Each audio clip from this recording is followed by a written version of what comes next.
हाँ साथियों, देखें आगे चलते हैं डायरी पर।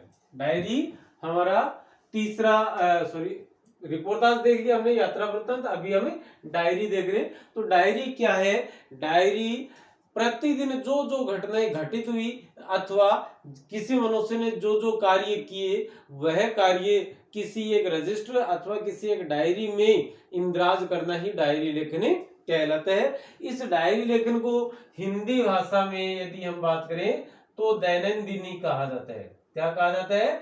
दैनंदिनी। आपने अपने स्कूल में देखा होगा, आपके जो कक्षा अध्यापक अथवा और जो विषय अध्यापक है वो अपने हाथ में अपने साथ एक डायरी रखते हैं।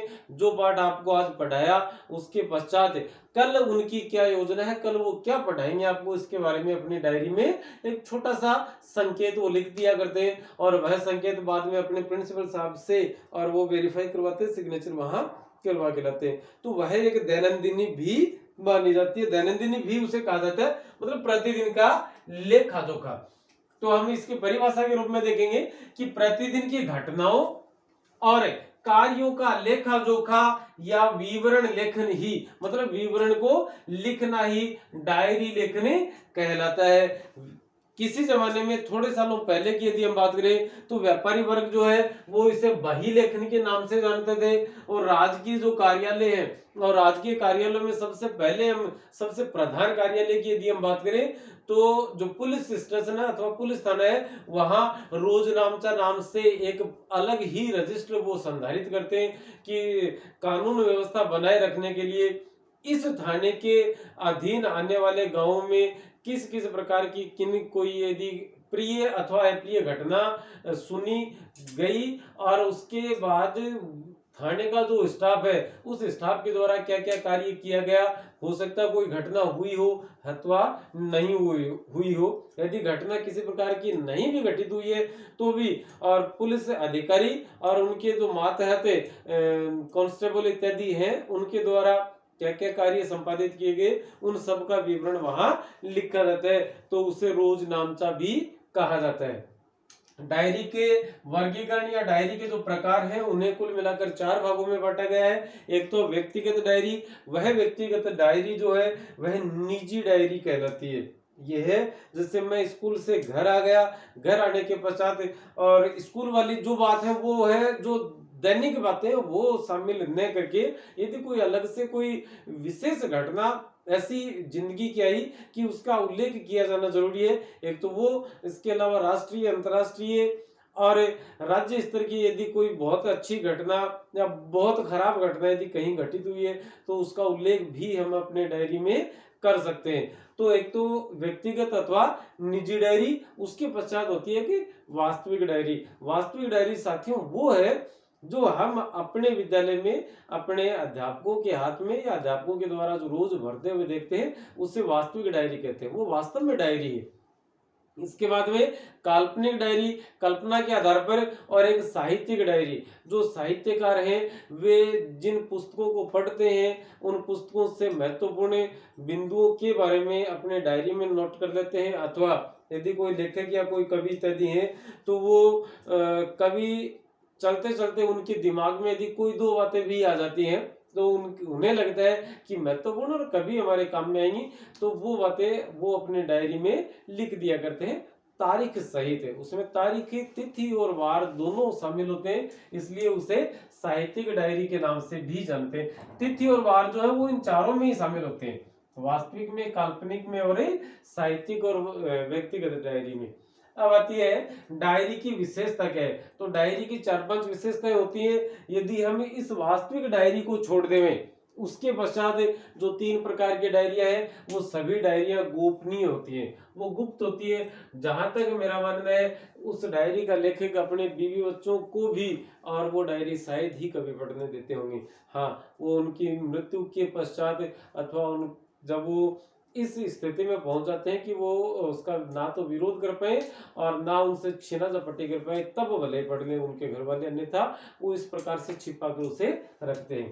तो देखिएगा पहली विशेषता होती है कि यह व्यक्तिपरक व गोपनीय होती है। कौन सी डायरी? व्यक्तिगत डायरी, काल्पनिक डायरी और साहित्यिक डायरी। सिर्फ वास्तविक डायरी है इससे आप और गोपनीय नहीं रख सकते। जैसे मैं खुद रोज डायरी भरते हैं और वह डायरी रोज हम प्रिंसिपल साहब से चेक करवाते हैं, इसका मतलब उससे गोपनीय या उसे गुप्त रखने का सवाल ही नहीं पैदा होता।